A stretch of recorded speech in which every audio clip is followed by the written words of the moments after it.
Hello and welcome into another episode of Locked On Wolves. Today on the show, it's the post-game podcast when the Timberwolves lost the Dallas Mavericks on Sunday night. We'll break down what happened in a rare clutch, close late loss for Minnesota. A bit of sloppy offense down the stretch. Overall, a fun game. Stars on stars, Luka, Kyrie versus Ant. A lot of really incredible shot making in this game. In general, not a bad performance from Minnesota. They just simply got beat. We'll break down my key takeaways from the game. It's all upcoming on the show. Welcome in. You are Locked On Wolves. You are Locked On Timberwolves, your daily Minnesota Timberwolves podcast. Part of the Locked On Podcast Network, your team every day.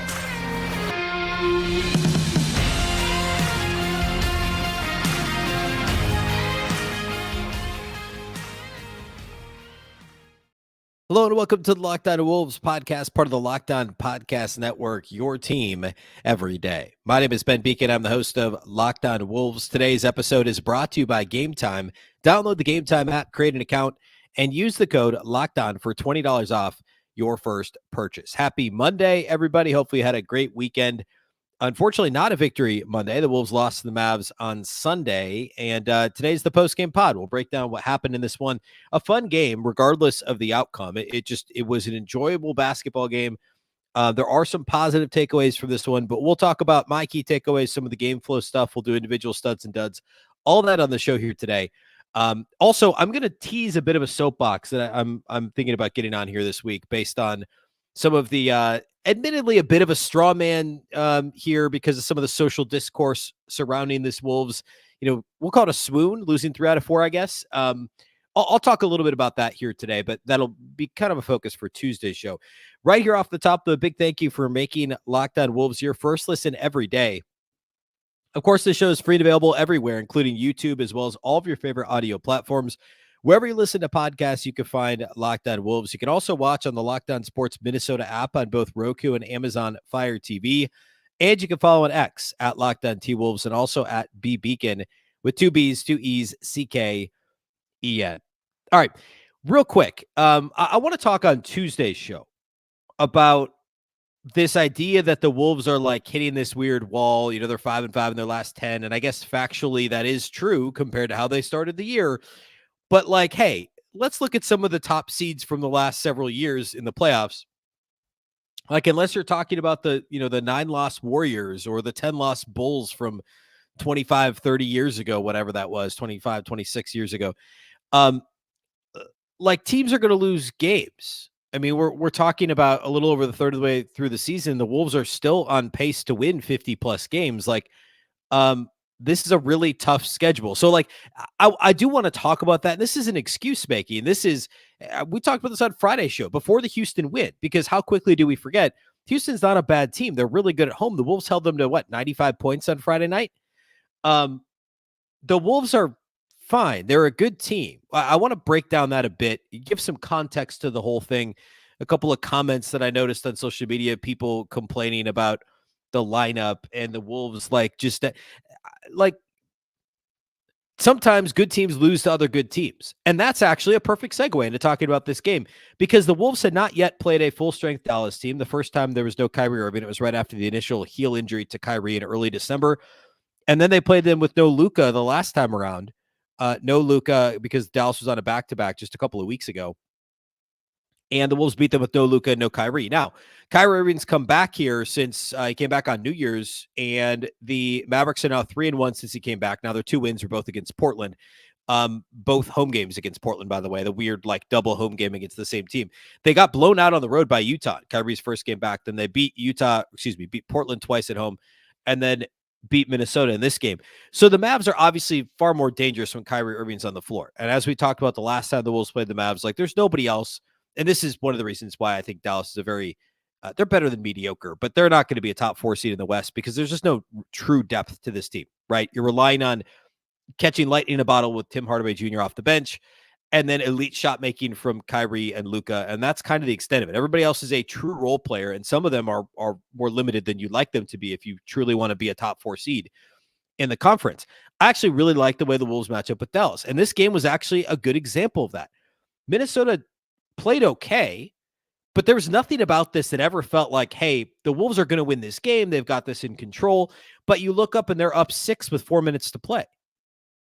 And this is a perfect example of, because the Wolves can match up with both Luka and Kyrie because they have Jaden McDaniels and they have Nickeil Alexander-Walker and they have Anthony Edwards, who are all plus perimeter defenders, plus point of attack defenders. They've got obviously strong backline defense with Rudy Gobert and other defensive pieces that are adequate with Kyle Anderson and Mike Conley. Good team defender. So this is actually, the Wolves are a team that can match up well with Dallas. Early in the game, I felt like Dallas pushed the pace to a point that was maybe a little uncomfortable for Minnesota. And the Wolves don't want to play with that level of pace. Dallas ended up scoring 30 in the first quarter, but they were still only up 1. Like, Minnesota hung with Dallas despite the pace getting a little bit beyond what Minnesota wants to play at, right? Second quarter, kind of the same thing. The Wolves got it back under their control a little bit. Jordan McLaughlin, slowed things down a little for Minnesota.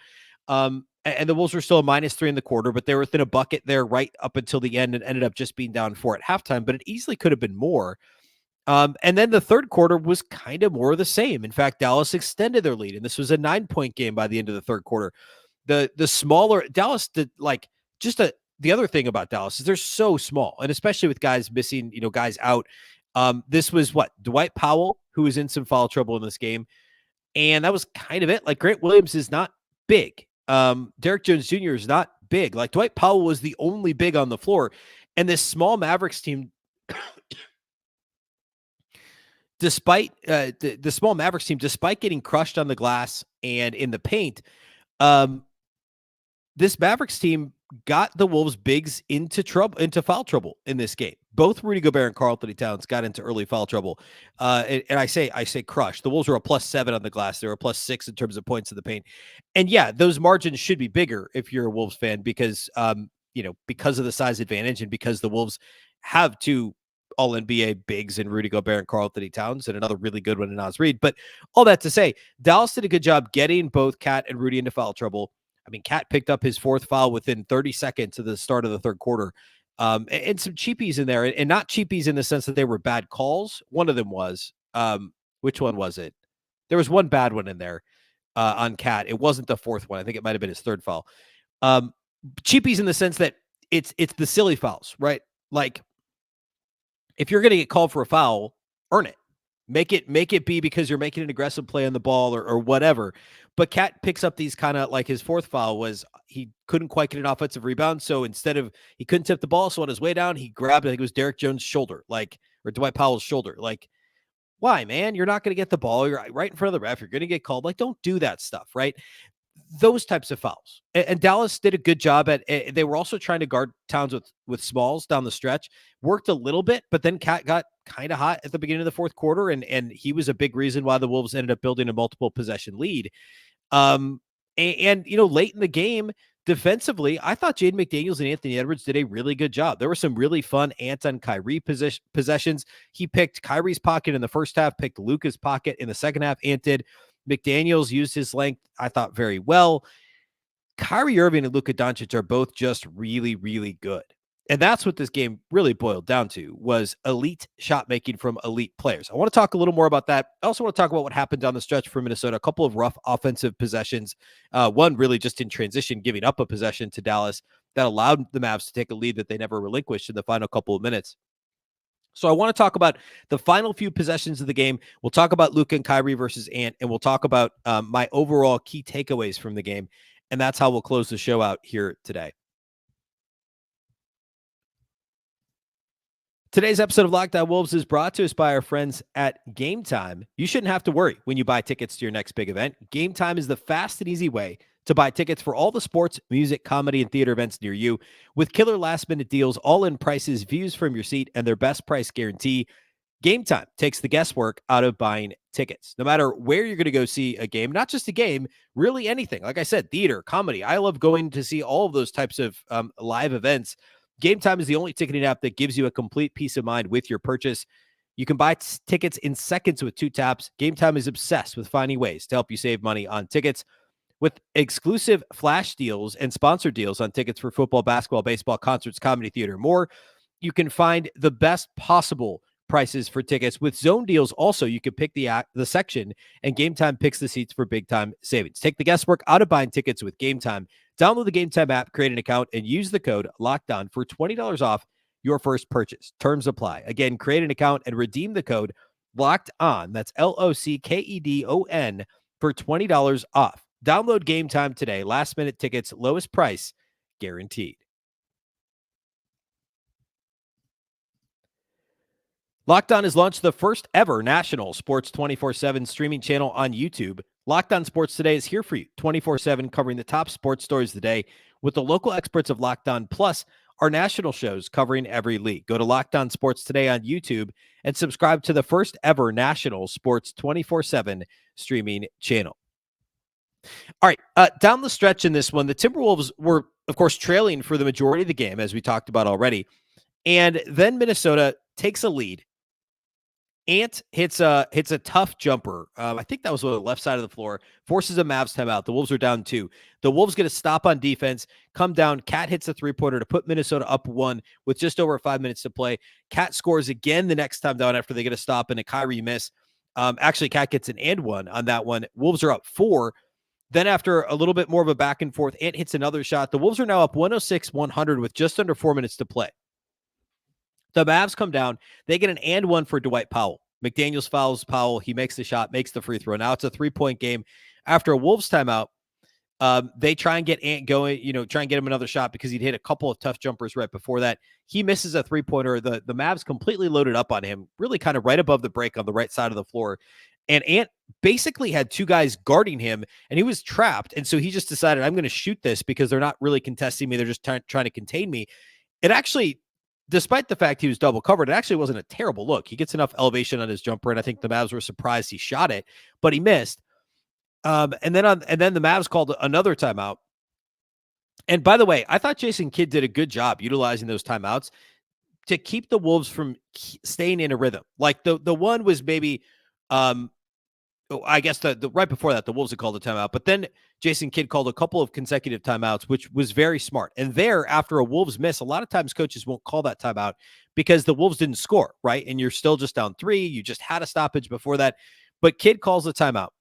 And the Mavs come out. Kyrie hits a jumper, hits a 3-pointer to tie the game.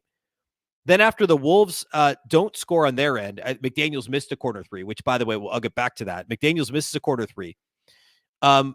Cat gets a block on Kyrie Irving. The ball goes out of bounds, and it was fortunate he wasn't fouled out on that particular play, or I guess maybe 5th foul at that point. Kyrie loses the ball. McDaniels does an outstanding job, stays straight up. Kyrie loses the ball. Gobert picks it up, but then Irving strips it away from Rudy like a split second later. So the Wolves briefly had possession, but Rudy couldn't hang on to it. Kyrie strips it, somehow stays inbounds, and then ends up hitting a 3-pointer to put Dallas up 3, and they never looked back. That was the first critical mistake the Wolves made. Cat misses a 3-pointer on the other end. I thought the look was fine. That wasn't great. And then it goes back and forth, still a 3-point game. And then Gobert gets the ball on a roll to the basket, stops short of committing a charge, tries to kick it back to the perimeter, misses Ant, throws it out of bounds on the other end of the floor. Dallas's ball up 3. They score, go up 5, and then from that point, it's never closer than 5 points, and the Mavericks win. Those 2 turnovers were the biggest problems down the stretch. But I also want to point out, Cat got 2 decent looks. One of them was a little rushed. The Wolves ran an out-of-bounds play to get Cat a look when they were down 3, and he missed it. He didn't quite have his feet set. We've seen him make that 3 before, at the top of the floor, or right above the top of the arc, straight away. That's his favorite spot. We know that. But still, he had a couple looks. Both were good, not great. And McDaniels had an open 3-point attempt in the corner that he missed. I mean, odds are they're going to make one of those 3, right? That's 2 40% 3-point shooters, which, by the way, I saw somebody on Twitter, I think it was a response to John Krasinski tweet, talking about McDaniels. The Wolves needed to find a more natural fit there at the 4 or at the 3 to start that could knock down threes. That's a better shooter. Jaden McDaniels was 41% or over 40% last year, and coming into this game, 38% from 3. Like, he's a good 3-point shooter. So anyway, that'll be part of my Tuesday soapbox rant. You make one of those, and this thing is a tie game, right? It was a 3-point game when McDaniels missed and when Cat missed one of those 2-3. Actually, I think when he missed both of them, it was a 3-point game. So all those are potential game time threes that they just miss. And those are 40% 3-point shooters. Sometimes you just miss shots down the stretch, right? So key takeaways. Let's start here. If you wanted to watch superstars play basketball, this game was a ton of fun, minus the Luka complaining. That's maybe a completely separate soapbox I don't want to get into tonight. Luka was great, though. Luka was fun to watch, minus the complaining. He was great. Took him 26 shots to get his 34. I thought overall the Wolves did okay on him. Picked his pocket a couple of times. That was fun. But he had 34 and 8, had a couple of next-level passes, just did crazy Luka stuff. 5 of 12 from 3. What do you do? Like, the Wolves did an okay job on it. Kyrie was actually slightly more efficient. 35 points, well, actually about the same efficiency. 35 points on 27 shots, 6 of 8 on threes for Kyrie. Just was so good. By the way, Luka only got to the line 8 times, which is pretty much a win for the Wolves. Kyrie had 5 assists to 3 turnovers. Luka had 8 assists to 3 turnovers. And then Anthony Edwards for the Wolves had 36 on 27 shots. We'll talk more about him. He had 10 boards. He had 3 assists to 2 turnovers. So, to me, the headline for this game is the Dallas Mavericks had 2 superstars. The Wolves had 1 superstar in terms of how they played, right? Like Luka and Kyrie played like how you need a superstar to play. If you're going to win, Ant played how you need a superstar to play. Well, Dallas had twice as many star-level performances in this game. Cat was good late, but he was in foul trouble early and missed those 2 threes late. So, the body of work in the game for Cat when he was on the floor was good, but that's the caveat, right? Maybe the Wolves aren't down so much if he's not in foul trouble. That was an issue. It's been an issue the last couple of weeks for Cat once again. And then also missing those threes late. Like Kyrie hit his threes and Cat missed them. Sometimes that's what happens. So the Wolves got, 1.5 star performances. The Mavs got 2. The Mavs won by 7. Like, sometimes the math really is that easy. And Luka and Kyrie are really good. Second takeaway is those clutch turnovers that I already talked about. By the way, this is only the 3rd clutch loss for the Wolves. It's only their 3rd single-digit loss. They've lost 10 games. 7 of them have been blowouts. They lost by 3 opening night to the Raptors, that ugly 97-94 game or whatever, 99-96, something like that. They lost New Year's Day a week ago to the Knicks by 6, and then they lose this one to the Mavs by 7. All their other losses were blowout losses, which, not great, but usually in clutch time, the Wolves win. It's the first time all season they've lost a game that they led in the fourth quarter. So I think that says more about how good the Wolves have been through the first 1/3 of the season in clutch games, in close games in general, because there just haven't been that many close losses. I think it says more about that than, oh no, the sky is falling, right? The last thing is, you look at the statistics from this game, and we'll talk more box score stats here in a minute. This is a game easily the Wolves could have won, and they never at any point did it feel like they were playing their best basketball. I mean, if McDaniels hits that corner 3, if Cat hits one of those 2 threes, this is a tie game in the final minute and a half. And guess what? The Wolves have 2 of the best on-ball defenders in the entire league. Well, really 3 of them. And Ant, Alexander Walker, and McDaniels. So, you hit 1, you hit 2 of those shots, you probably win, right? Sometimes you just miss shots. The last thing is, and this will be my Tuesday topic, don't panic. Don't panic. The Wolves are in a stretch of 16 games against teams that are very likely to be playoff teams, very likely to all be 6 seeds or better and not even be in the play-in. All teams above 500.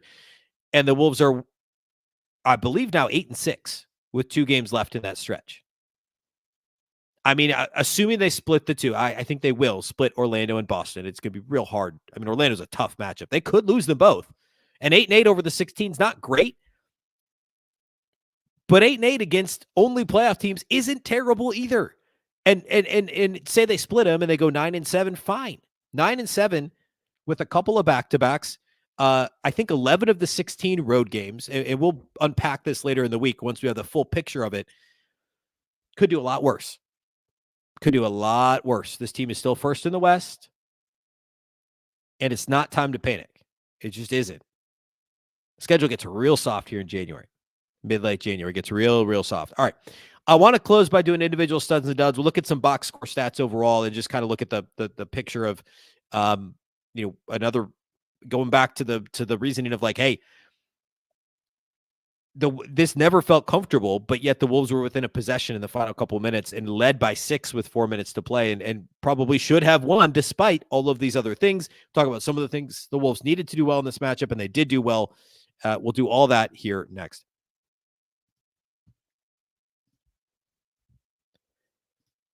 Today's episode of Locked On Wolves is brought to us by our friends at FanDuel. The NFL regular season wrapped up on Sunday, but the playoffs start this Saturday, and there is absolutely still time to get in on the action with FanDuel, America's number one sportsbook. Right now, new customers get $150 in bonus bets guaranteed. All you have to do is place a $5 bet. That's $150 in bonus bets, win or lose. The FanDuel app is so easy to use. There are so many different ways to bet. That includes same-game parlays. It includes bets in the new Explore tab. You can also make a parlay in the Parlay Hub. It's the best way to find popular parlays, plus more. There's, I believe, 3 NFL games Saturday, 3 NFL games Sunday. Is that right? 3 Saturday? 2 Saturday, 3 Sunday, and 1 Monday night next week. So plenty of opportunities to get in on FanDuel and get in on all that action. Again, the app is extremely easy to use. Just visit FanDuel.com/lockedon to make your first bet a layup. FanDuel, official partner of the NFL.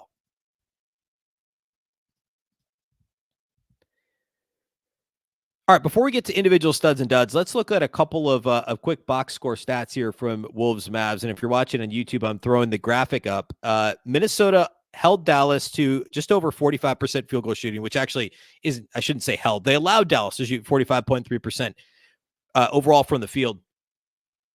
Dallas was also 15 of 40 outside the arc, which is, it's a palatable number. It's 37.5%. Dallas as a team overall coming into this game, they're middle of the pack in terms of percentage, and they're actually second in 3-point rate. But something the Wolves did really well is something that they needed to do really well to have a shot in this game, and that was rebound the basketball well. Dallas, a bottom 5 rebounding team, really on both ends of the floor. Minnesota got 18 offensive rebounds in this game, and overall was a +7 on the glass. There were a couple of second chance opportunities, and actually this isn't technically a second chance opportunity. It's a turnover, but that Kyrie stripping Rudy in the final couple of minutes there that led to the go-ahead bucket for Dallas in what was a tie game at the time. I mean, that's effectively a second chance opportunity for Dallas. There were a few too many of those. By the way, all 15 of their offensive rebounds, Derrick Jones Jr., Dwight Powell, and Kyrie Irving each had 5 offensive rebounds in this game. Kyrie had the hustle play where he bricked the 3, ill-advised shot, dove over the Wolves bench to get the rebound. There's a few of those plays that Dallas made and Minnesota just didn't make. And, that's how you lose games. Minnesota was a -2 in the turnover category. Again, a +7 in terms of rebounds. They shot 1 more free throw, but made 1 less free throw. So Dallas picked up a couple of points there at the free throw line, or I guess technically picked up 1 point, but Minnesota kicked away another point there compared to Dallas.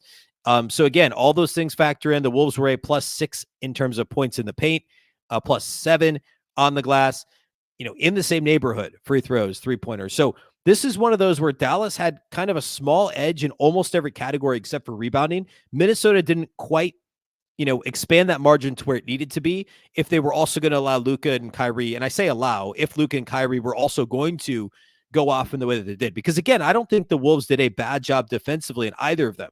Like, if you're going to beat Dallas and you allow them each to score around 35 points, you've still got a shot to win if nobody else does anything. And taking a half step back to when I was talking about stars, like, nobody else on Dallas scored more than 12 points. Derrick Jones had 12 points. Hardaway had 12 off the bench. A couple guys with 9. Like, that was it. And for Minnesota, it was Ant with 36. Cat ended up with 24, but a lot of that was in the fourth quarter, and he missed those threes late. And then Nas had 15. He ended up playing 27 minutes because of the foul trouble to both Cat and Rudy. Which, side note, I mentioned earlier about how Dallas, Dwight Powell was really the only big that they had at their disposal in this game. The Wolves had extended minutes with Nas at the 5 and no Rudy, no Cat in the second quarter. We talked, I think it was actually Friday's show last week. Was it Friday? I think it was Friday. About those are some of the Wolves' worst lineups this year with Nas at the 5. So notable. Overall for the game, Nas was just a -1 in 27 minutes. Obviously, that's not clean because he played a lot of minutes with Rudy and with Cat.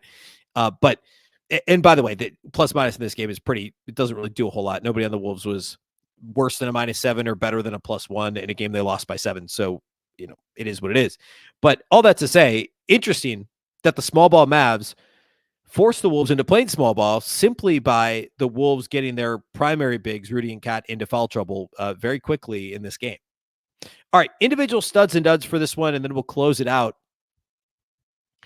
For the Wolves, obviously Ant has to be a stud. 36 points on 14 of 27. I thought this was a really good Ant game. Per usual, there were a couple of, the ball got sticky. He decided to ISO possessions. But man, the shot making. He hit just a nasty bank shot. Actually, the bank shot, I think, is the one that I earlier I got that confused with the weird one-legged, almost like a Dirk. It wasn't a fadeaway, but it was like a weird one-legged runner that he shot from the left side of the floor early in the second half. He hit that tough bank shot, as he's been doing a lot more of lately. Late in the fourth, he had a tough three. He had a cold three in transition. Like, some of the shot making from Ant in this game was next level. It really was. I didn't really have a problem with his game. I thought defensively he was good. This was a good Ant game, and it was too bad the Wolves lost. 36 points on 14 of 27, so better than 50% from the field. 5 of 7 at the line, which was a rare game for him recently, not getting into double figures in terms of free throw attempts. And I don't necessarily think – I thought the officiating was actually pretty good in this game. 3 for 6 outside the arc for Ant. Again, 10 rebounds, 3 assists, 3 steals. Of those 3, 2 were steals on Luka. One was a straight pickpocket. The other was Luka tried to thread a needle, and Ant just stole it. The other Ant pickpocketed Kyrie with 3 fouls at the end of the second quarter. A gutsy decision from Ant. I would even argue not a smart decision, but he got away with it and got free throws on the other end. Just a fun Ant game for sure. I'm also going to go with Naz. I think Naz did enough. He always seems to play well against the Mavs. 15-9 off the bench. Like, that's kind of what you need from Naz when you have Cat and Rudy in foul trouble. I thought he was okay defensively. Maybe a step slow, it felt like at times in this game, but 15-9 for Naz off the bench. That's a nice performance. I don't really have – I guess I'll go with Rudy for my third star. I don't think he was quite as effective in the paint defensively as he's been for much of this season, but he had 17 rebounds. The Wolves had to win on the glass, and I thought he did a good job there. 6 offensive rebounds, 1 assist, 1 steal for Rudy, 5 turnovers, though. But I thought it was an okay Rudy game. I can't give one to Cat just because of the silly foul trouble and then those missed threes at the end. Not a bad Cat game by any stretch, but not a stud-worthy Cat game. Dud for me, Jaden McDaniels. Rough Jaden game. I thought he was good defensively, though, and that's actually, I've already said it. I'm not going to take it back because he was brutal offensively. I mean, he missed 5 threes, including that open one from the corner, 1 of 10 from the field. First possession of the game, he shot one of those tough, 8-footers that he's usually so good at. 6-footers maybe, missed it. Did have 4 assists, no turnovers, but only 3 rebounds in 37 minutes, 1 of 10 from the field, 0 of 5 from 3.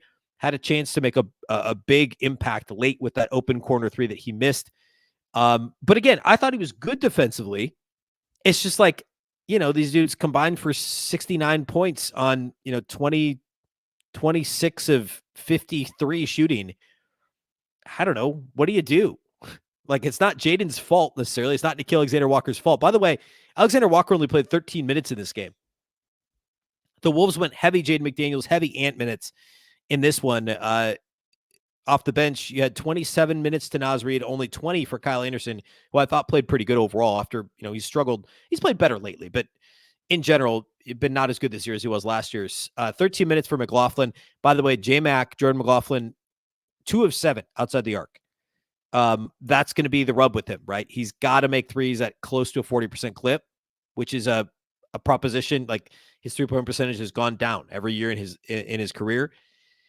They need him to make 3 out of 7, not 2 out of 7, right? I know that doesn't seem like a lot, but that's a big difference. And that was a big difference in this game, right? Nickeil only played 13 minutes and went 1 of 5, shooting 1 of 4 outside the arc in this one as well.